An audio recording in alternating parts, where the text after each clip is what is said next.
Am I allowed to tell a joke? Okay. Do I?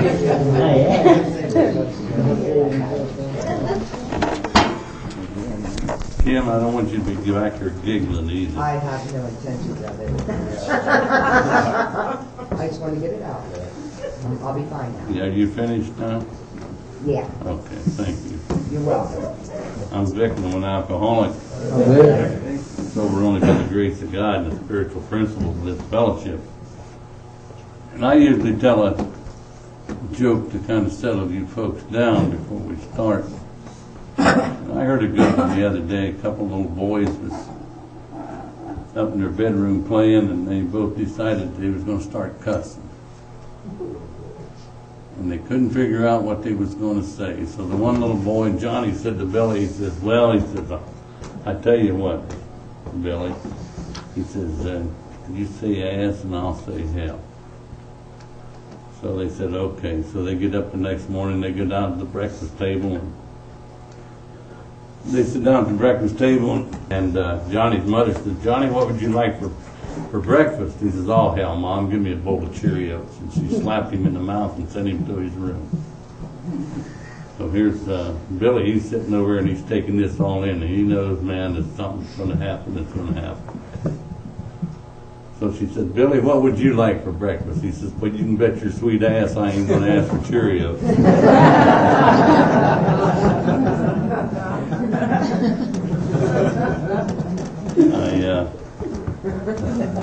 I had my first drink when I was 7 years old. I got my dad's whiskey and I made a hot toddy. I got sick, got drunk, and puked, and my mother tucked me under the covers and told me everything was going to be okay. Because when my dad came home from work and he found out what I'd done, well, I'd have got another beat. So anyway, that went on like that for quite a few years afterwards. Every time that something happened at home, I was the oldest boy out of seven children. I had one older sister and three of each, a younger.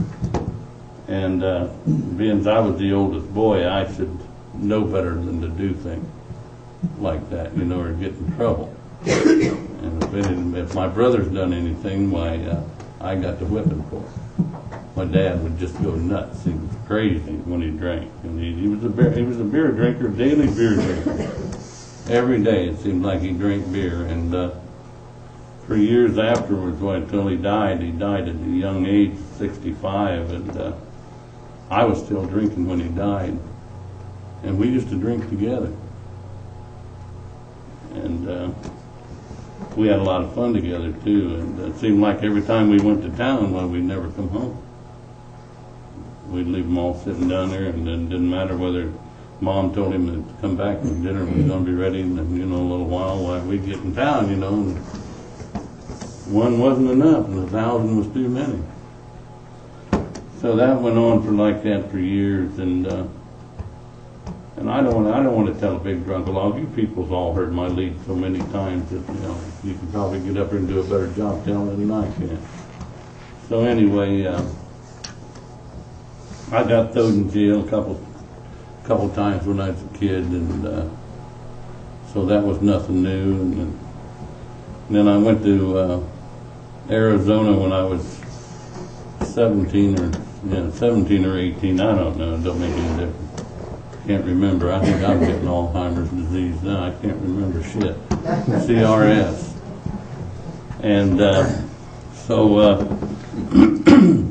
got thrown in jail in Mexico, and my buddy got us out, and we came back, and I joined the Navy. And when I was in the Navy, I went AWOL, and I went home for 5 days, jumped ship, and went home. And the day I left to go back, when my dad and Mom got a letter from the Navy that their son was AWOL. And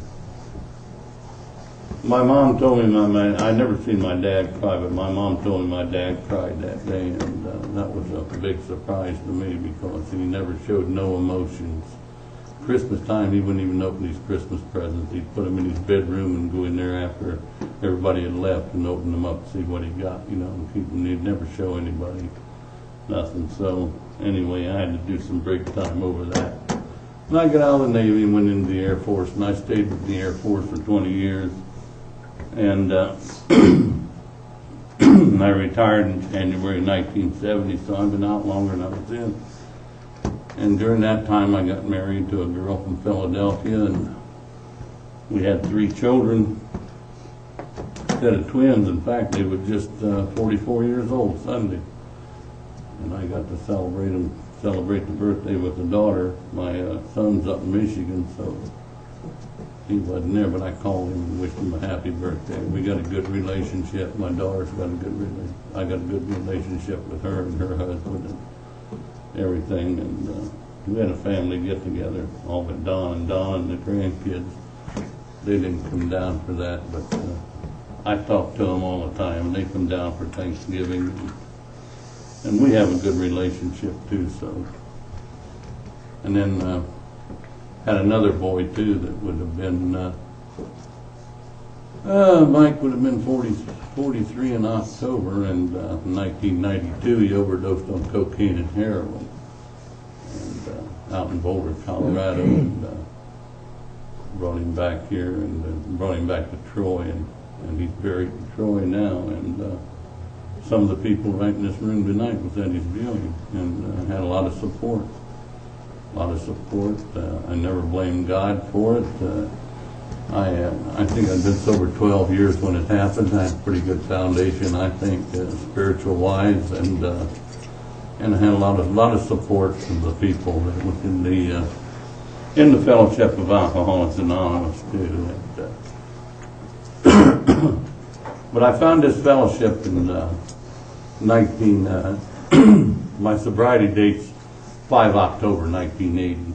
So this October, and by the grace of God and the spiritual principles, I'll have 20 years sobriety if I live that one, which I'm sure I will, because my health's been pretty good here lately, and got a little trouble with sugar now, but I can take care of that through the diet and medication, so that don't bother me too much. Once in a while I get a little wobbly and weak from it and have to take a little jolt of some type of Coca-Cola or something, but usually it's all right, and I feel pretty good right now. And then, anyway, I found this fellowship in October of 1980. I had my last drink, because I'd almost died twice that year, and DTs and stuff had set in, and I was a pretty sick cookie. And I went into treatment on the 20th of October, and I got out of treatment on the 17th of November, and I was looking through a baby book that my mother had written, filled out on all us kids, and it just so happened that's the first time she'd taken me to church. I was 8 weeks old on the 17th of November 1929. And my grandfather, down here in Covington, Ohio, my grandfather was preaching a trial sermon, and going to see if he got that church. He was ministering the Brethren Church, and he got to church. But by the time I was 7 years old, I'd rebelled and told him I didn't want to go, and had my first drunk and everything, and it just continued. It never got any better. But when I found this fellowship, I was bankrupt all the way. When you're drinking, and if you have any kind of spirituality, even if you believe in God, it goes first. And then during your drinking, if your mentality suffers, and if you're lucky enough that you don't die before you get to the fellowship, if you get the desire to become willing to do something about it, you will make it. But physically, like I said, I almost died twice, and it works just in reverse after you get here.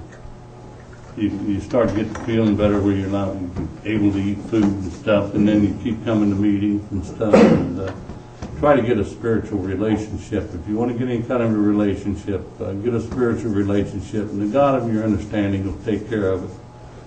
from then on, providing you have the willingness, honesty, and open-minded that's in the spiritual experience in the big book. And it'll work, but you get your spirituality. Your spirituality will come back last. And it's only self-explanatory. It's only natural that it would be that way, because if you can't comprehend nothing from being, some people end up being wet brains from drinking and drugging and stuff. And I've smoked pot, but alcohol was my choice, and it's all right, I guess, for people to talk about it. But I kind of respect the Fellowship of Alcoholics Anonymous, and just mention it maybe once in my lead, or sometimes don't even mention it. When I'm here, I'm an alcoholic. If I have to go to another program, that's what I am, whatever that is, Gamblers Anonymous or whatever. And it's only out of respect for people. There's nothing wrong with it if you want to do it that way. It's up to you people. But I guess I'm from the old school. Some of these old timers sitting in here taught me that way. Some of them not here tonight, but they're still around, down around Greenville and over around Portland and Fort Recovery and stuff, St. Mary's, and when I lived over at Lake Laramie, and that's the way I was taught. And it was all came from right out of the big book. And I got a sponsor early on when I first came back. I went through treatment in Dayton. I got out of treatment, and on the 17th of November, it was a coincidence, I guess, that was the first time I went to church when I was 8 weeks old. And this is spiritual. It's not organized religion, and I respect it in that way too. And if I say anything about another book, you people know what I'm talking about, not the big book, the bigger book. And I just call it the other book. I call him a higher power, the God of my understanding, old buddy. And he allows me to pretty well do what I want to do, a day at a time, through the grace of God and these principles. And I can start my day over anytime I want to. I just say, hey, old buddy, it ain't working. We got to do something about this. Take a spot check inventory. It's right in the 10th step. Because I can remember the pain before sobriety and the emotional turmoil before serenity. And I can do that spot check inventory at any time I want to. And I do a daily 10th step, a personal inventory at night after I go to bed, because I've already done the fearless and the moral. I've done it many 24 hours ago. And now I've worked the steps out of the big book, and I live them out of the 12 and 12 because there is a difference. I got sober on step 1, 2, and 3, and I stay sober on 10, 11, and 12. And that's what I got to do on a daily basis. And some days I don't do nothing but not drink. But that's the most important.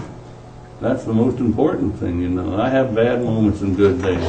Not good days, and you know, the bad days is gone. And I just hope and pray every day that I'll never drink again. But I can't stand up here and honestly say that I'll never drink again.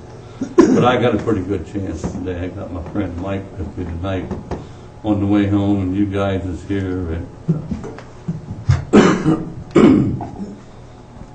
And I don't worry too much about it. When the holidays came this year, why, on Christmas Eve, I went to church with my daughter and her husband and her mother and mother-in-law and father-in-law, and we had a very good time. I think very highly of the minister of her church. In fact, he was born and raised in Troy, and he's just a heck of a nice guy, and he's just down to earth. He's not one of these ones that try to push anything on you or anything, you know. He's more, I would say he's more spiritual, and he understands the fellowship, because he worked in the Cook County Hospital in Chicago when he was going to school. I think he went to Bethany College in Chicago, and he worked in Cook County, and he worked with alcoholics. And he told me one time, we was talking, he knows I'm in the fellowship, and he thinks it's great. And he was telling me one time about a couple of times when he went on a 12-step call on the south side of Chicago, and he said it wasn't very pleasant. He said it was a pretty rough situation. And just stuff like that. And, you know, it's really, this fellowship has been so good to me. I just can't put it in words. It's got my family back together, and you know, when I made my amends to my daughter, I can remember that we sit down and talked, and after I'd left and went home and got the book down, and I was reading out of the book, and something just didn't feel right. Yeah, I don't know, you probably all felt that way sometime or other, so I wrote her a letter rather than going back, because I didn't know what damage I'd done, if any. And I wrote her a letter, and she never did tell me whether she ever got that letter. But one day, when she was still living with her mother told me that she got the letter. But from that day on, it was just altogether different.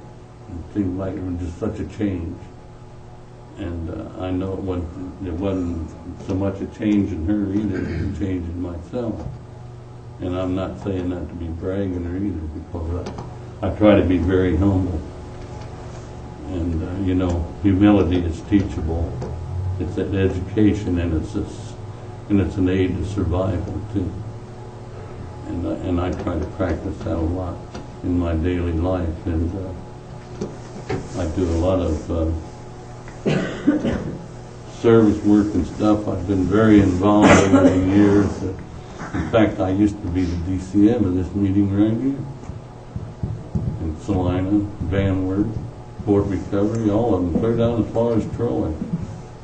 It was all District 21 then. There was no, and I can remember in the two Scotts in Greenville, Ralph Hillsman was a delegate, and they decided to start at District 21 because a lot of the Troy and Pickaway meetings was going to Springfield. And when I became DCM, I got them to start going back down to Middletown, and we combined them all together again, and they'd go to Springfield and Columbus.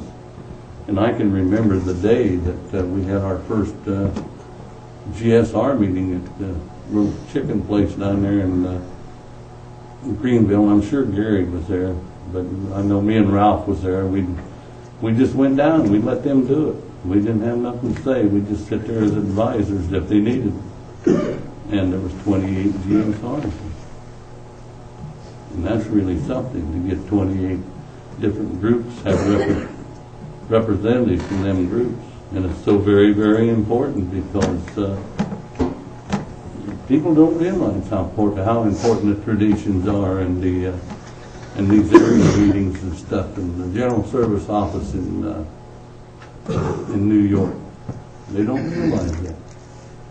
I see. I know years back when we first trying to get Troy to come together with us, why you talk about a tradition, people get up and leave the meeting.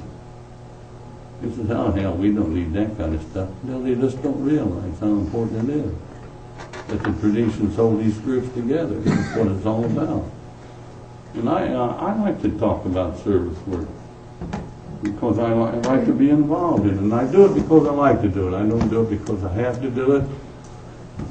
And I'm very involved in the down at the Alco AIDS Club on East 3rd Street. I take care of all the garage sales down there, and we get stuff and donations from Miami Valley Hospital that they can't use any longer, and I just went out and got about 160 straight back chairs from the Shriners Club in Dayton, and give them to us. They was wanting $1, and one guy told me they wanted $1 a piece for them. Another guy told me they wanted $2 a piece for them. And I went down to see the guy, and I was honest with him. I says, "I'll just tell you exactly what we do." I says, "We help drug addicts and alcoholics." And I says, "We have these garage sales to support our club so that we can help these people, buy them big books and stuff." And he says, "Hell, Vic," he says, "you can have them, just take all you want." And I got 160 some chairs for nothing. For nothing, and we'll have them in our garage sale this spring. And then we'll have one in the summer, then we have one in the fall. We have 3 a year. And that's what helps take care of our money. It's a good idea for you people that's got groups. You could have one right here in this town. Or have Salina and Coldwater, and all of you can go together and have one big one in one area. And you'd be amazed how much money you can make off of one of them. When the people in the areas know what you're doing, why you're doing it. You know, they're a little different than the garage sales you see that your neighbors have, and they want a quarter for this, and a dime for this and stuff. Well, you know, you can get more money out of them than that. They're very free with their money too, and it's really good. It's paid off, and it's a big payoff for me because I enjoy it, and it makes me happy to see that it works. And I don't want to take no credit for it. I don't want to take no credit for it. I just want to be part of it. Just want to be part of and do what I have to do today. And it's only by the grace of God and the spiritual principles of this fellowship that allows me those luxuries. Every time Mike and them see me, I'm selling tickets for something. Right, Mike, and Bill, and Gary, and them. We had a big New Year's Eve dance. New Year's Eve, 4 clubs went together. And we rented the Coliseum at the Montgomery County Fairgrounds. We had over 500 people there. Had food and everything. And Lucky back there won $115 on the raffle. Was that you? That wasn't the one you was in, no, Bill. That was a different one. They had 4 or 5 of them. Kim was there. Kim and John, a few others was there. They all had a good time. And we just a lot of fun, and all sober. I'd hate like hell to see them 544 people and they all decided to start drinking. But yeah, it was a good time. It was from 9 to 1:30, and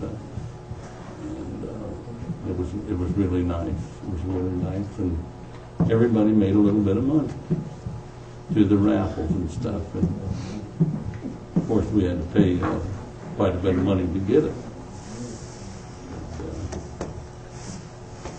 We did that, and for instance, South Kuwait gave away $1,000, $500, $300, $200, and we sold all our tickets. We had $2,500 worth of tickets, and we sold them all. Before that, we never even had to take them to the dance. They was all sold before we even went to the dance. So we made $1,500. The club made $1,500, and it's all legal. It's all legal because they all use it. They use it all for the electric bills and buying our literature and stuff and stuff like that. And there's nothing crooked about it. And I enjoy doing it, and I don't know. I guess I'm just gifted. I walk up to somebody and just say, "Give me $5," and hand him 6 tickets. I don't even tell him what the. You know, when the $1 piece is 6 for $5, I just say, "Give me $5," and they do it. And they kid me all the time about it. I got Bill there over at Portland, and Gary and Jimmy. They bought them. Mike bought them, and everybody else. And I don't even try. I really don't. I don't have to go out here and beat the sidewalks to do it. I just have fun doing it and enjoy doing it and enjoy being around people. And I got a very good rapport with the younger group of Alcoholics Anonymous too, because I work a lot with them. And I enjoy that too. I love to be around younger people and try to help them as long as they're willing. And I really enjoy that. I know what, a couple of years ago, or was it last year, that we all went to Founders Day. Last year, wasn't it? Yeah, John and Kelly and Chuck and Gary and Bob and you and Shauna was there, and there was a bunch of people from around here. And we just had such a great time. We'd meet each other at the meetings, and then we'd go someplace, you know, and went out to the cemetery and to Dr. Bob's grave and all that stuff. And my buddy Joey's down in Dayton, he plays the bagpipe. And he played Amazing Grace on the bagpipes, and there wasn't a dry eye in the place. There wasn't a dry eye in the whole cemetery, and you could have heard a pin drop. everybody respected all the other graves and didn't get on top of the graves to see. You know, they stood beside them and on the tombstones and everything, and there was something like 20,000 people, 2,000 motorcycles. Don't they have a thing at the top? They shut down all the side streets. And the Akron police, they take them out there, escort them out. And all the cars and the buses, tour buses and stuff. And it's really great. If you've never been there, you people have never been there, and God, go. It's really something to see and something to remember. And you'll never regret it. I go to West Virginia about every year down in Bluestone Country. Do a roundup down there. Gary's been down there. And it's just wonderful. 9,000 feet up on top of a mountain for a whole weekend. And when you come out of your cabin and all you do is just look up. Look up. And it's right in the middle of October when the leaves is at their peak change. And there's no artist could ever do a painting like only the master. And you know who the master is. And it's just beautiful. Just beautiful.